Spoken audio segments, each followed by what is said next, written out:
안녕하세요. 올바람입니다. 어제 장도 전체적으로 횡보 혹은 약간씩 인플레에 대해서 지켜보는 방향 쪽으로 가는 듯 했습니다. 그래서 파이낸셜 섹터가 전체적으로 좀 많이 오르는 모습들을 보여줬고, 특히 뱅크 오브 아메리카가 굉장한 거의 1.78% 가까이 오르는 모습들을 보여줬습니다. 그리고 에너지 분야와 산업재와 원자재주 쪽들이 전체적으로 조금 오르는 모습들을 보여주긴 했는데, 어제 테슬라가 4.71% 오르는 모습, 그리고 인텔이 3.30% 오르는 모습을 보여주기도 했고, 특징이라고 꼽을 수 있는 거는 어제 GM이 딜리버리 쪽으로도 나가겠다는 모습을 보이면서 좀 많이 오르는 모습들을 보이고 있습니다. 전기차로의 전환을 선언한 이후에는 계속해서 GM이 좀 좋은 모습들을 보여주고 있다고 생각이 드는데, 그리고 여기 분야에서 이제 오토 관련 소재라든지 그런 전체적인 플랫폼에 들어가는 부품들, 이런 앱티브나 이런 기업들이 많이 좀 오르는 모습들을 어제도 보여줬습니다. 그리고 어제 포트폴리오 내에서 가장 큰 변화를 보였던 거의 특징은 어쨌든 이 항이 어제 20% 가까이 또 오르는 모습들을 보여줬습니다. 지금 애프터마켓에서는 추가로 3% 정도 더 오르는 모습들을 보여주고 있는데요. 이 항이 이제 주하이에서 관광용으로 드론을 사용하는 계약을 체결함에 따라 관광용 드론으로서 또 한 번의 새로운 가능성을 보여주게 되었고, 그리고 해당 영상이 이 항의 공식 유튜브에 또 한 번 올라오게 되었습니다. 이 영상은 주하이에서 이제 새롭게 UAM 서비스를 제공을 하게 되었다, 관광용으로 사용을 한다, 이런 내용의 영상이었고, 대략 한 2분 정도, 이렇게 5분 이내 이렇게 봤던 것 같습니다. 그리고 추가로 이 항에 관련된 소식 중에는 블룸버그에서 CFO가 UBS 차이나 컨퍼런스에서 이 항의 CFO가 인터뷰하는 모습들을 보여줬는데요. 1, 2년 후쯤에는 로봇 에어택시 분야에서 수익을 올릴 수 있는 회사로 가장 먼저 변할 수 있다, 이런 내용을 전했습니다. 블룸버그 영상은 이 항에 대해서 제가 예전에 이제 한 두세 번 계속해서 심층적으로 다뤘던 내용에서 크게 새로운 내용은 없었기 때문에 따로 다루지는 않겠습니다.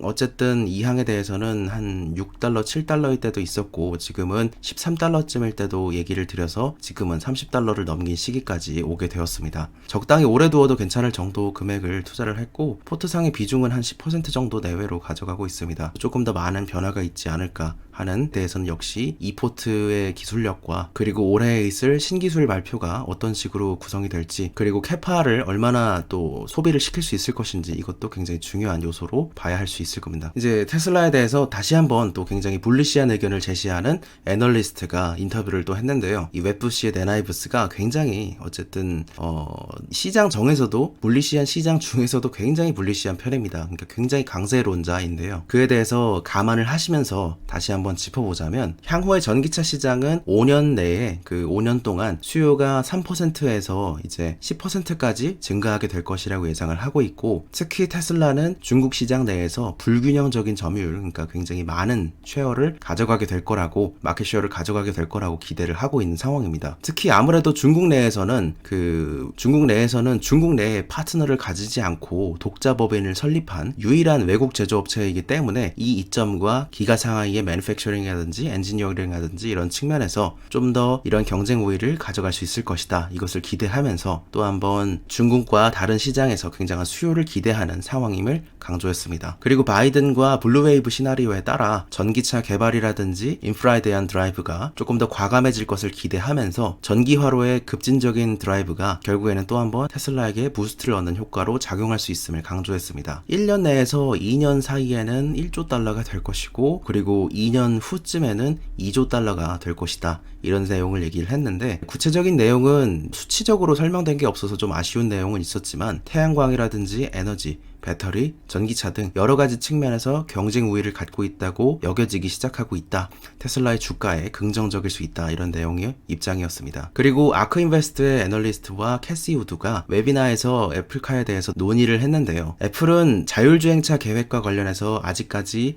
입증해야 할 게 굉장히 많고, 그러니까 입증해야 할 게 많은 시간 동안 테슬라는 미국 시장을 장악하는 쪽으로 이미 가고 있다. 그러면서 타샤 키니는 애플이 아직 아무것도 개발의 로드맵이라든지 진전된 모습들을 보여준 게 없다면서 테슬라의 독점이 좀 더 유지가 될 거다, 미국에 대해서 시장을 먼저 선점하는 효과를 유지를 할 거다, 이런 내용을 보여줬습니다. 그러면서 애플이 지금까지는 주로 아무래도 누군가가 설립을 해놓은, 그러니까 시장을 다 다져놓은 후에 시장에 뛰어드는 모습, 그런 전략을 해왔습니다만, 구글이 2천만 마일에서 5천만 마일 정도의 실주행 데이터를 쌓고, 그리고 테슬라가 그동안 200억 마일의 리얼월드 마일스를 구축을 했다는 점을 강조를 하고 있습니다. 그리고 애플의 플랜상 좋은 점은 이 인공지능 담당의 리더에게 프로젝트를 맡겼다. 그러니까 인공지능의 헤드에게 프로젝트를 맡겼다는 점이 좀 그 밝은 점이다라고 얘기를 하고 있는데, 그러면서 결국에는 AI 게임이라고 바라보고 있고, 이 AI 게임에서 관점을 봤을 때는 애플이 조금 더 많이 뒤처져 있을 거다. 그런 내용을 마지막으로 끝냈습니다. 근데 한쪽 면만 보면 좀 왜곡될 수 있으니까 모건 스탠리의 의견을 좀 같이 보자면, 애플카가 생각보다 애플의 입장에서는 나쁘지 않은 선택이고, 그리고 잠재적인 자동차 산업의 벤처에 대해서 좀 긍정적으로 볼 수 있는 자료가 이런 내용을 발표를 했는데, 기록적으로 볼 때 결국에는 언제나 애플의 매출에 눈에 띌 정도의 쉐어가 항상 3년에서 5년 정도에는 이미 존재하지 않던 그런 분야에서 매출을 끌어낸다는 점입니다. 그러니까 이는 결국에 지금 애플이 하려고 있는 애플카라든지 애플 헬스나 애플 AR 이런 쪽을 생각해 봤을 때 주요한 전제가 됩니다. 그러니까 이런 쪽이 신성장 동력으로서 잘 작동을 할 것이다, 이렇게 바라고 있는 애널리스트의 의견이죠. 그러면서 현재 애플의 사용자 기반, 그러니까 에코시스템을 얘기할 때는 약 10억대 이상의 아이폰이 지금 설치가 되어 있다는 점, 그리고 마지막으로는 매년 9%씩 매년 성장을 하고 있었다는 점. 그래서 애플의 사용자들은 아이폰, 에어팟, 애플워치, 맥 등을 사용을 하면서 본질적으로는 이탈률이 제로에 가까워진다는 그런 내용이었고, 이 결과가 결국에는 이제 뭐 새로운 카테고리인 애플카를 얘기할 때도 동일하게 적용될 거란 점이죠. 근데 뭐 이 부분에 대해서는 다들 컨센서스로 아시는 내용이기도 합니다. 대부분 뭐 공감을 하실 내용인데, 대부분 이제 이 분야에 대해서 왜 애플이 강한가 뭐 이렇게 얘기한다면 이런 에코시스템을 갖고 있기 때문이다. 이거에 대해서는 워낙에 잘 알려진 내용이라서 한 번 더 리바이벌 하게 되는 그런 상황이었죠. 근데 최근에 이제 아이패드를 사용하게 되면서 제가 확실히 공감되는 내용이 많습니다. 이거를 애플의 어떤 애플카에 대한 건 좀 벗어나서 애플의 에코시스템에 대해서 벗어나기 힘들다, 이렇게 느끼는 점. 지금 이제 폰은 갤럭시를 사용하고 있고 패드로 새롭게 아이패드를 샀는데, 이거를 보면서 PDF 파일을 볼 때나 아니면은 굿노트를 사용하면서 여러 가지 뭐 좀 필기를 하고 생각을 정리하고 이런 게 많기 때문에 작업의 효율성에서 굉장한 우위를 가지긴 하는 것 같아. 애플의 에코시스템이 굉장히 좀 호환적이다, 이런 내용은 많이 가지고 있습니다. 그러면서 이제 얘기하는 점은, 애널리스트가 애플이 전체 자동차 시장의 2% 정도만 붙잡더라도, 그러더라도 애플의 아이폰 매출 정도의 그 매출을 맞출 수 있을 거다, 이런 내용을 얘기하고 있습니다. 근데 이거를 조금 더 바꿔서 생각해 본다면 테슬라의 잠재적인 매출이 상당히 많을 거다, 이런 내용을 암시하는 것이기도 한데, 어쨌든 그녀는 애플이 파트너십을 할 수도 있겠지만 기존의 기술, 그러니까 기존에 존재하는 기술, 애플의 OS 팀이나 프로세스 팀이나 배터리 팀, 카메라나 디스플레이쯤 이런 쪽에서 충분히 수직적 통합을 이루려고 시도를 하지 않겠냐, 그것이 주가 되지 않겠냐, 이런 내용이고, 마진에 있어서는 아마 애플이 새로운 산업에 진출할 때는 항상 두 자릿수, 그러니까 더블 디짓 마진을 항상 가져가려고 하기 때문에 그거를 대규모로 창출할 수 있을 때 아마 움직이게 될 것 같다. 그러면서 그 시장 진입 전략을 바꾸지 않는다면 타이밍상으로는 애플카가 4, 5년 내에는 없을 거다, 이런 내용을 했습니다. 조금 더 이제 어제의 그 인사이트와 섞어서 얘기를 드리면, 레벨 2인 ADAS 시장을 넘어서 레벨 4로, 그러니까 풀리 오토노머스로 가려면은 한 몇 년 정도가 조금 더 걸릴 거란 생각은 들고 있습니다. 그리고 특히 FSD 영상을 말씀드리면서 주로 이제 다른 분들은 오브젝트 디텍팅의 능력이 굉장히 좋다, 이런 내용을 많이 말씀하시는데, 그런 내용은 실제 자율주행이 전체 풀스택에서 상대적으로 그렇게 중요한 내용이 아닌 것 같습니다. 제가 이제 기술자는 아니기 때문에 정확히 얘기 드릴 수는 없지만, 그래서 FSD 베타 영상을 해설드리면서 말씀드린 내용도 결국에는 뭐 비슷한 내용이기도 하고, 그리고 이 영상이 이제 얼마 전에 아는 분께 링크를 받아서 인텔 고 컨퍼런스에서 모빌아이의 CEO인 암논 샤슈아가 이번에 29분 25초짜리 영상을 다 이걸 시청하게 됐는데, 역시 같은 내용을 얘기하고 있습니다. 오브젝트 디텍팅은 이미 모빌아이도 작년에 데이터를 이미 완성을 시켰고, 이미 사람이 하는 것보다 훨씬 더 뛰어난 수준으로 왔다.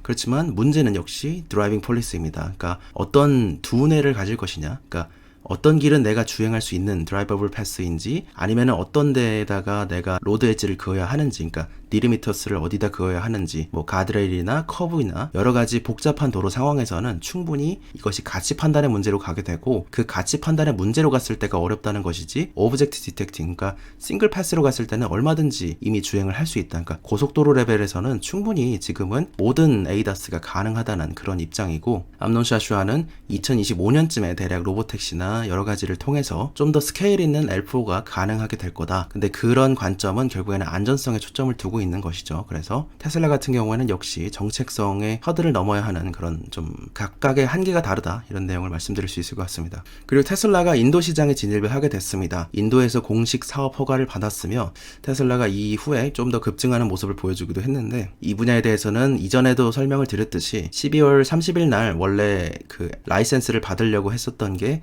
허가가 난 것으로 보이고, 그리고 이전에 작년 10월에 말했듯이 올해 1월쯤에는 대략 인도 시장에 진입할 그런 계획을 갖추고 있다, 이런 내용을 말씀드리기도 했었고, 그리고 인도 시장이 이제 인도의 현지 매체인 더 프린트에서 대략 우리가 생각하기와는 조금 달리 일론 머스크의 테슬라가 인도로 향하고 있지만 이곳에 좀 친환경차 혁명은 없다, 이런 식으로 좀 자조적인 말하기도 했었죠. 그 내용 중에 가장 좀 큰 것, 크리티컬한 거는 결국에는 수요의 부족이라고 꼽을 수 있을 것 같습니다. 아무래도 우리가 생각했던 것과는 2018년 기준이긴 합니다만 그 4륜차의 경우에는 이 볼륨이 굉장히 작다, 그것을 좀 유의해야 된다, 그래서 생각보다 전기차 시장이 그렇게 크지 않다, 이런 내용을 현지 매체가 얘기했던 내용이 있죠. 그리고 테슬라의 모델 Y가 NHTSA로부터 별 5개의 안정 등급을 받았습니다. 원래는 앞에 모델 S나 모델 3, 모델 Y 이 3개의 차량은 별 5개를 받았었기 때문에 이제 모델 Y도 별 5개를 받을 것으로 기대가 됐었는데,